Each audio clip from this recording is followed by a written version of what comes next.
ఆహా వేదికపై ప్రసారమయ్యే బాలకృష్ణ హోస్ట్ చేస్తున్న అన్స్టాపబుల్ షోకు ప్రేక్షకుల నుంచి ఉన్న విశేష ఆదరణ అందరికీ తెలిసిందే. ప్రస్తుత సీజన్ 4లో బాలయ్య ఎనర్జీ, సెలబ్రిటీ గెస్టుల సరదా సంభాషణలు హైలైట్గా నిలుస్తున్నాయి. తాజాగా విక్టరీ వెంకటేష్ గెస్టుగా ఈ షోలో పాల్గొనడం ప్రత్యేక ఆకర్షణగా మారింది.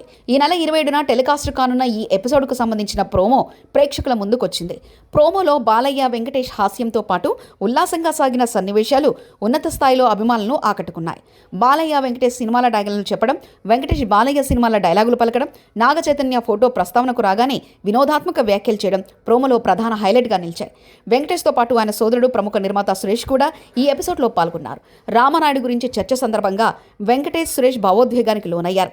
నాన్నకు మోసం చేసిన అనుభవాల గురించి సురేష్ చెప్పడం, వెంకటేష్ తన సన్నిహిత మనసులోని సీక్రెట్ను పంచుకోవడం వంటి ఆసక్తికర అంశాలు ఈ ఎపిసోడ్లో చోటు చేసుకున్నాయి. దర్శకుడు అనిల్ రావిపూడి కూడా ఈ షోలో పాల్గొని బాలయ్య, వెంకటేష్తో కలిసి డాన్స్ చేస్తూ వినోదాన్ని మరింత పెంచినట్లు కనిపిస్తుంది. ఈ ఎపిసోడ్ ఇప్పటికే రికార్డు స్థాయి టీఆర్పీ అందుకున్న పాత ఎపిసోడ్లను బీట్ చేసే అవకాశం ఉందని అభిమానులు అంచనా వేస్తున్నారు. అదనంగా సంక్రాంతి సందర్భంగా విడుదల కాబోతున్న బాలకృష్ణ డాకు మహారాజ్ మరియు వెంకటేష్ సంక్రాంతికి వస్తున్న సినిమా పోటీ నేపథ్యంలో ఈ ఎపిసోడ్ మరింత ప్రత్యేకంగా నిలుస్తుందని చెప్పుకోవచ్చు. అన్స్టాపబుల్ షోలో ఈ ఇద్దరు స్టార్ హీరోల జంట ఈ సీజన్కు చరిత్ర సృష్టించేలా అనిపిస్తుంది.